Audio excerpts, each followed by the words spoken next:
Hello and welcome to another Improve Your Chess video. This is part 4 in the Chess Strategy for Beginners series. That was strategy videos were requested the most by viewers. Let's see what happens. In this series I've been playing against John and I had the black pieces. In this game it looks like he played 6.5% accuracy versus my 83.8. But the game was kind of up and down here. John even had some advantage at certain points in the game, but it kind of swung back and forth until something happened here in the middle game that allowed me to keep the advantage. All right. Looks like I even had one brilliant move and one great move, so we'll see what those were. And now the bad moves. John had 4 inaccuracies, I had 3. He had 6 mistakes and I had 3. He only had 1 missed opportunity, but I had 3. So let's go here. I'll turn on the strategy, the analysis, and we'll talk about strategy. So in this game, John plays knight to f3. An interesting move. Maybe he's trying something different here. And opening strategy for beginners, sometimes they get frustrated when they lose a couple games and they just start trying all different types of openings. And it's probably better for the average beginner to pick one move in the opening for white and one opening for black, and just stick with that and slowly improve and get better and better at that one opening.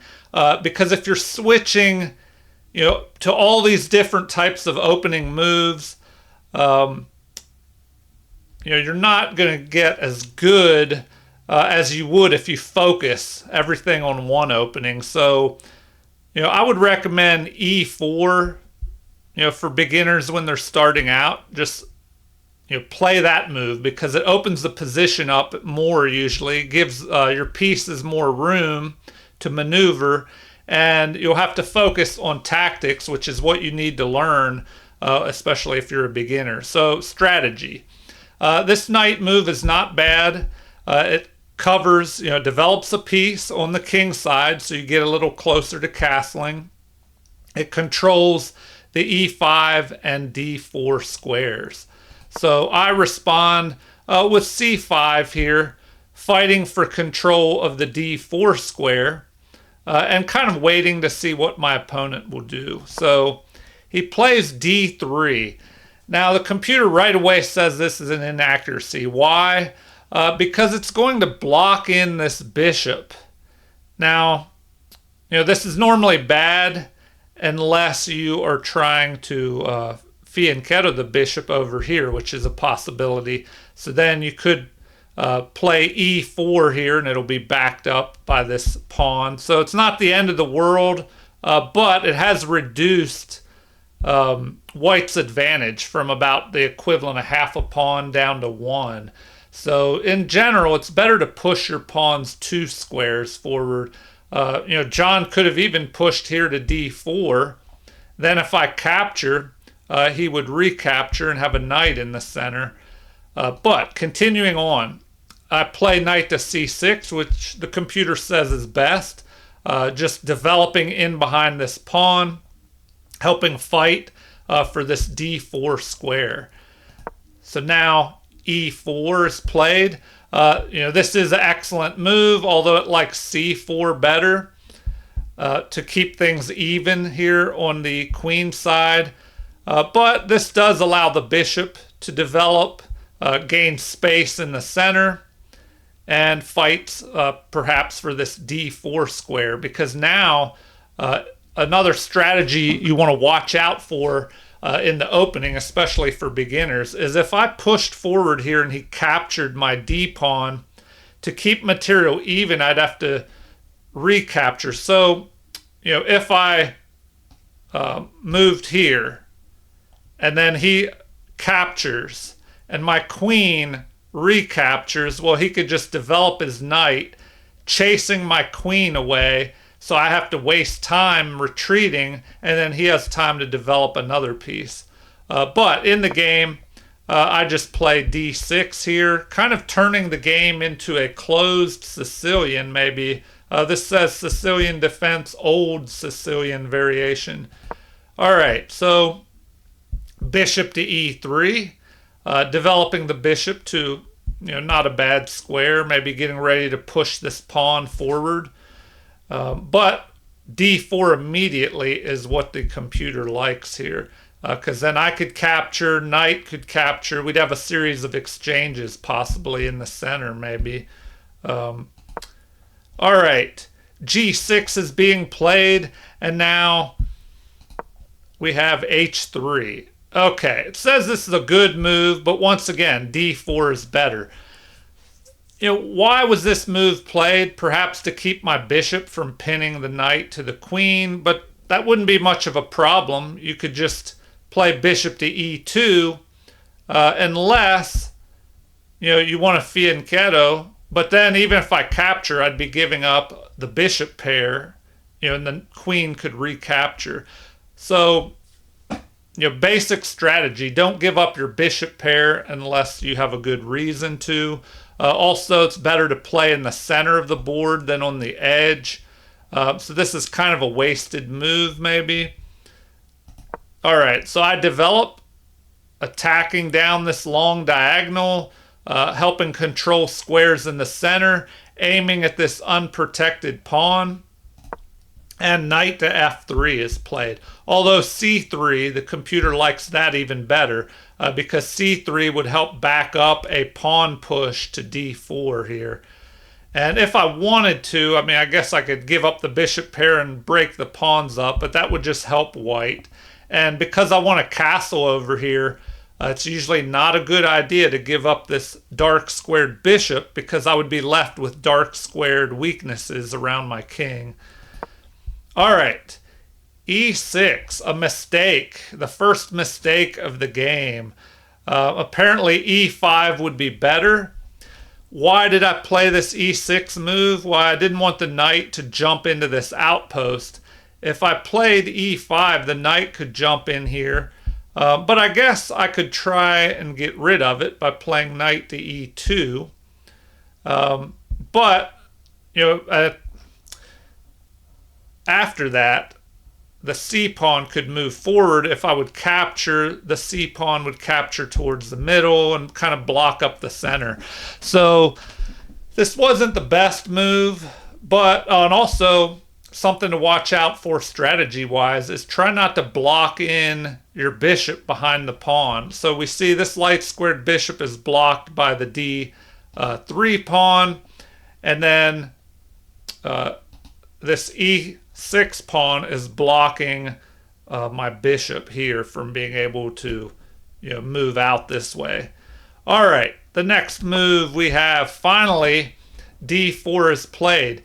So another strategy that you have to watch out for and try and improve on as you get better is try not to move pieces twice in the opening, or in general, until you get everything developed. This bishop still needs developed. The king needs castled.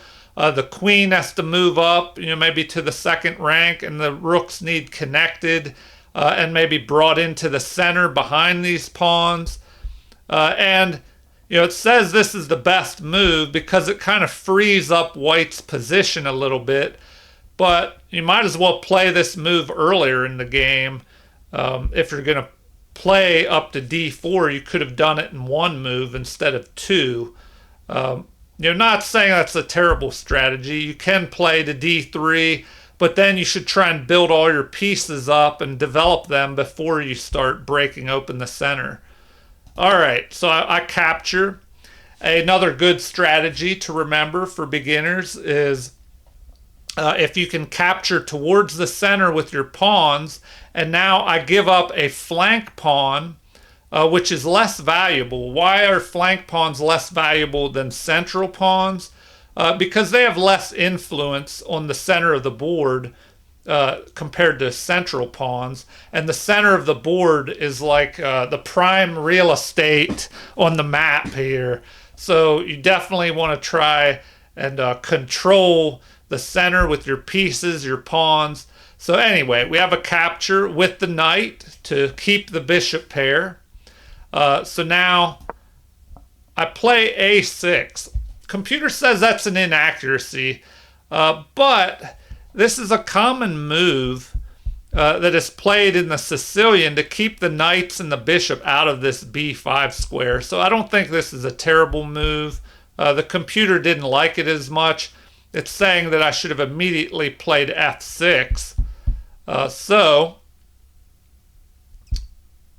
I don't know. I'm thinking if I hadn't played that, the knight could try and jump up here, combined with the queen, and maybe cause me some problems. So I don't know. That's kind of, as you play, you'll have to figure out what type of positions you like, what you want to play, and what you don't want to play. So there's that famous saying, to take is a mistake. A lot of times beginners will not be able to handle the pressure when there's a lot of pieces attacking each other, and they want to relieve the, I guess, the pressure building on the position, and they capture here. And this is an inaccuracy. Queen to d2 would have been better, getting ready to bring a rook into the center and add more pressure to the center, on this square right here. But now that my opponent is captured, that kind of helps me, because I capture with this pawn towards the center. And now that we're in a Sicilian defense type of opening, one of the biggest strategies in the opening for the Sicilian defense is to try and get your pawn up to d5, because it kind of opens the game up a little bit more for black, especially when black is kind of cramped with their pawns back here on the on black's third rank. All right, so the game continues with f4 gaining space. Apparently this is a mistake, that queen to d2 should be played, and then maybe white could castle to the queen side. Another piece of strategy to look out for is try to get all your pieces developed before you start pushing forward with too many pawns. Now this isn't too terrible, except that now there's this queen to h4 check possibility. And if the bishop drops back to block, well, then I could just pick off this pawn on f4 here, with something like this. If the bishop goes back to here, then I could pick this off. But, they don't have to drop the bishop back. If they don't, well, then the king will be forced to move and be stuck in the center. So something to watch out for, why you don't want to push too many pawns early in the game before you get your king castle to safety and your pieces developed. But I wanted to continue my development and get castled, and I missed an opportunity with knight to e7, and now the game has jumped back in favor of white here. So queen to h4 would have given black an edge. All right, continuing on, we have e5. So once again, trying to push these pawns and attack before there's a good reason to. So this is a mistake here. Now it looks like I should have played knight to d5, attacking this unprotected bishop. And then, well, let's take a look at how I should have followed up. So apparently, now in the game, I played d5, trying to go with that strategy of pushing the d5 pawn, but the only downside to that is that it closes up the center. My bishop is kind of trapped, and now my knight can't move to d5. But what should I have played? Well, apparently I should have played that, attacking, and then capture would be best. Pawn captures towards the center, and then They actually recommend queen to d2, but oh, and if they capture here, my bishop could fire across, picking off this pawn and targeting this. But my queen might want to just go ahead and pick off this pawn immediately, perhaps. All right. Anyway, let's get back to strategy here. What actually happened in the game. So the pawn was pushed forward, and I play this move, but now it kind of closes things up. It does give me a little bit more space, but white has all this space because of this e5 pawn now. So a knight retreat. This is a missed opportunity. Apparently knight to a4 would have been better, threatening to fork the rook and the bishop here. We should have had this move, and then what do they recommend? Knight to f5, jumping up here, attacking the bishop. But knight retreat, why is that played? I don't know. Maybe the knight wants to reposition up here to the center. So I go ahead and castle. A missed opportunity, f6 immediately. Apparently that would have been better. So the bishop now kind of jumps in the center, preventing me from moving my pawns. But I don't really want to do that yet. I mean, I guess I want to move the c pawn at some point and attack the bishop. Why is this an inaccuracy? Well, because John still has his king stuck in the center here, and he needs to get this queen developed. He could castle to the queen side, or get this other bishop developed and castle to the king side. So I make another mistake here, bishop to b7. And that's something kind of tricky with the Sicilian. There's usually a lot going on, and it can be a tricky opening to play. So let's see here. And if you're starting out and you want something safe, you might not want to play the Sicilian. If they play e4, you probably want to start out with e5 and learn that before you get into deeper strategy and playing openings like the Sicilian. It's a little more complicated. All right. That's a mistake. I should have immediately jumped forward, attacking the bishop. So finally the queen moves up, but apparently bishop to c5, pinning the knight to the rook, might have been a little bit better. And once again, they want me to jump up here and attack that bishop, which I did not do. And now I can't because this pawn has jumped forward. So I move here, getting ready to push this pawn and chase the bishop. And now we have bishop to g2, aiming at my bishop and these pawns. So this is a mistake. Apparently bishop to c5 would have been better to prevent me from pushing this pawn. And another strategy that you can try and use is look for pawn moves to free up your position. So I push this, and the computer says this is a great move because it starts giving me more space. It drives this bishop back. And now, this looks like an interesting move, but apparently it's a mistake. I can't capture the bishop or my queen will be captured. But I can just bring another piece into the center here and develop it. Now I'm free to capture the bishop. So the bishop retreats to the best square, and now these pawns in the center will start moving forward. And a good strategy is to try and gain space and then funnel your pieces into that area where you have more space. So also, if you have pawns that can move forward and drive pieces away, here the queen must do something. So while it is busy, and good job here on John, he found the little trick. So if we go back, I'm attacking the queen here, but we have a discovered attack on his bishop here with this. So he does a good job moving his queen and protecting the bishop here.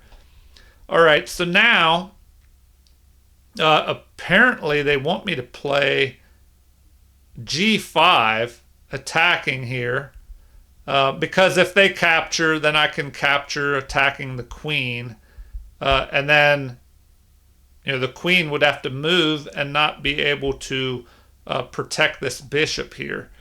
But I didn't see all that. I jumped my knight into this outpost square. Now, this is a good strategy to try and achieve when you're playing a game. Here, this is an inaccurate move. There was a better move that was a little bit trickier to see, and I overlooked that. But normally, if you can get a knight onto an outpost square like this, and what is an outpost? Well, it's a square that's protected by a pawn normally, and that a pawn cannot chase away. If this pawn tried to jump here and attack my knight, I could capture that if I wanted to, but the pawn could recapture and eventually chase my knight. So this isn't an entirely secure outpost square, but for the moment my knight is better on d5 than e7. So the game continues with finally castling by white. Now the queen can move if it needs to. The bishop will be protected by the king. All right, I finally find this f6 move, trying to break things up here. Capture and capture. It looks like it would have been better to capture with the knight, because then we could trade off bishops and my knight could jump up here, forking the queen and the bishop. So instead, now we have a rook grabbing the half-open file, which that's normally good, but apparently this is a mistake here. It would have been better to drive my knight out with something like this. c4, I could capture en passant, but they could recapture, I guess, and maybe try and drive me. Well, no, that wouldn't work because I have this bishop lined up here. So here they even like knight to b4. All right. Well, excuse me. In the game, the rook moves to a half-open file, and that's generally a good strategy. But here's something to watch out for. The rook has moved here when maybe it would be better to either stay where it was if you want to try and push this pawn forward, or move here to e1 so that the other rook could move into this half-open file, because now this one's kind of blocked in. And what would have been better? They want that c4 move instead. So black has an edge here. I have a missed opportunity, so I overlooked e5, trying to open things up against the queen. If I move here, well, then it gets another pawn kind of pushing forward into the position. Okay, bishop to e4, a mistake. c4 once again would have been better. And now knight takes f4 is pretty much a winning move here. So in the game, I found that move. So knight capturing here. And take a look at this. It looks like there's a queen and a knight defending, two defenders of that pawn, and I only have two attackers. But I will be able to move my bishop and pin the knight possibly to the queen. So that is why this works. So let's take a look. And the computer says this is a brilliant move. I don't know if it's entirely brilliant. And if they try and capture my bishop, thinking that my queen will have to recapture, first I can jump here and I'm threatening a fork of the king and the queen here. So in the game, the queen captured, and this is not very good because now I'll be able to trade off queens and this bishop will be unprotected. So what should have been played here instead? Well, apparently that's the best move. They also like knight takes d4, which is kind of what I was expecting. But then once again, this bishop is unprotected. So we trade off queens, and now I just go ahead and material. All right. Well, now I pretty much have a winning advantage. So what is the strategy for the winning side once you're ahead in material?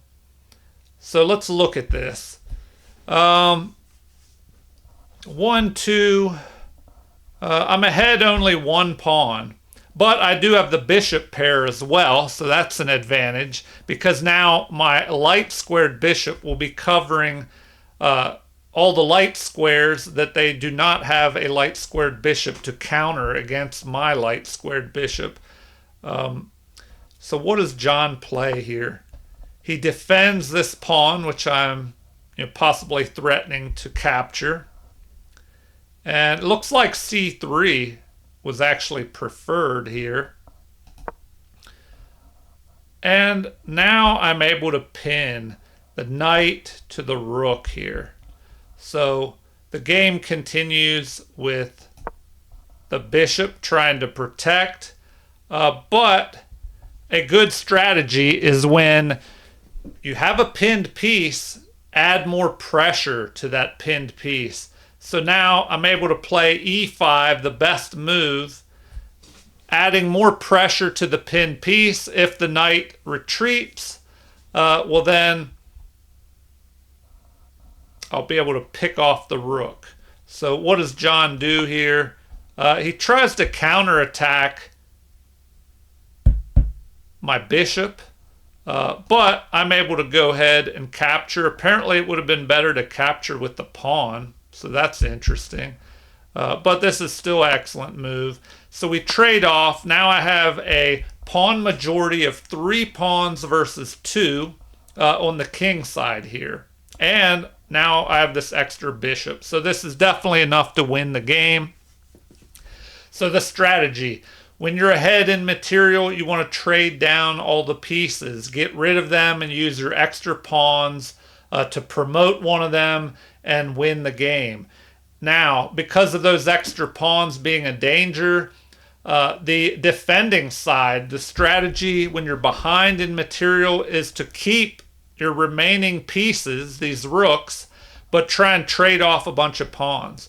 So, that might be one reason why they recommend b4. But I could avoid, I don't have to capture en passant.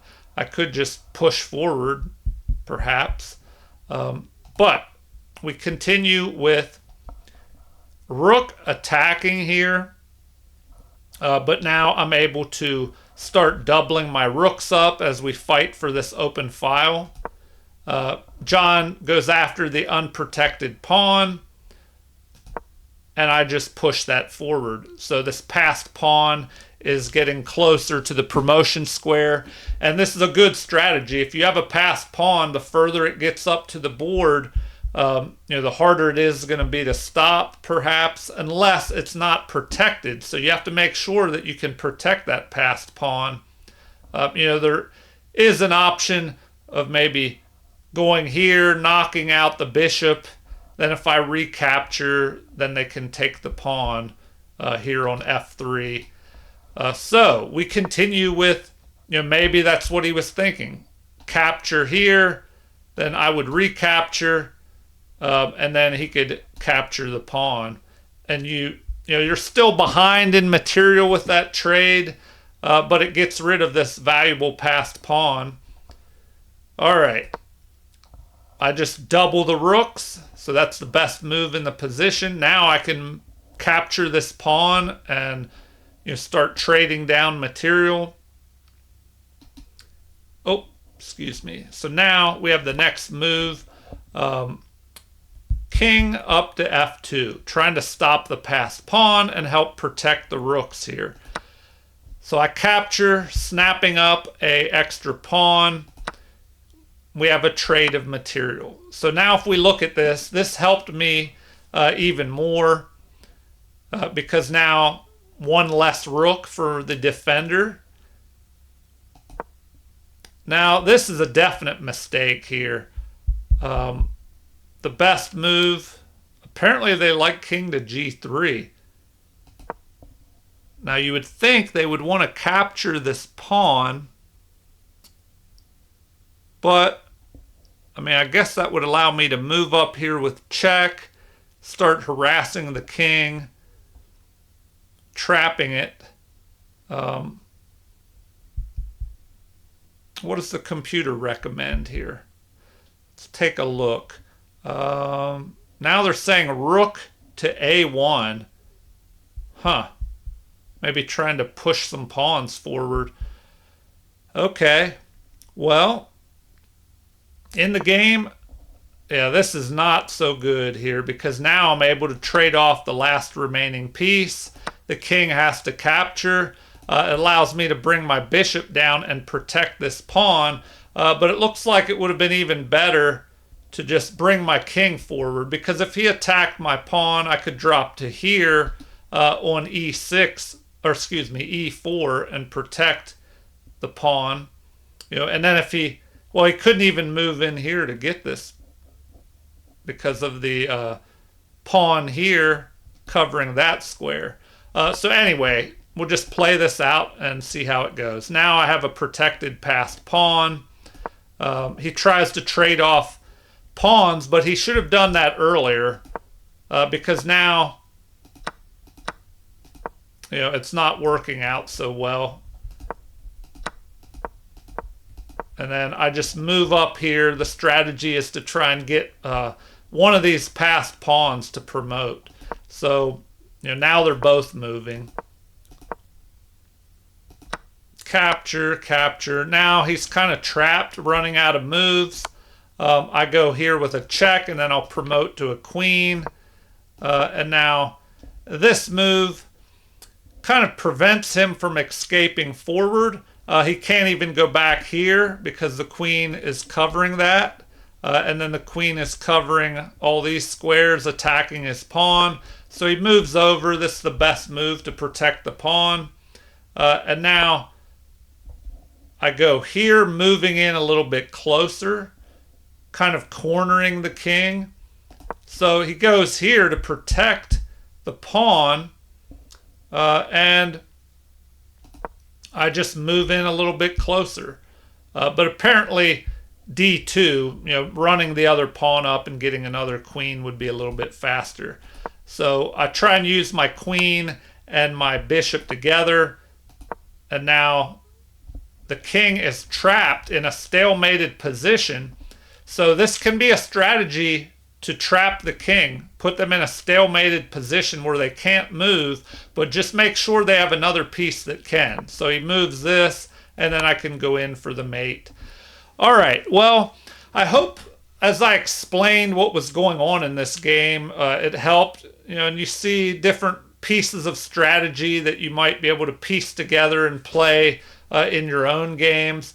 So I'll do more of these videos in the future discussing the different strategies, but you know, no matter how good you improve with your strategy in your games, you definitely have to watch out for tactics, because you can have the best strategy in the world and one little tactical combination, you know, could just wreck the game for you. So definitely study tactics as well as strategy.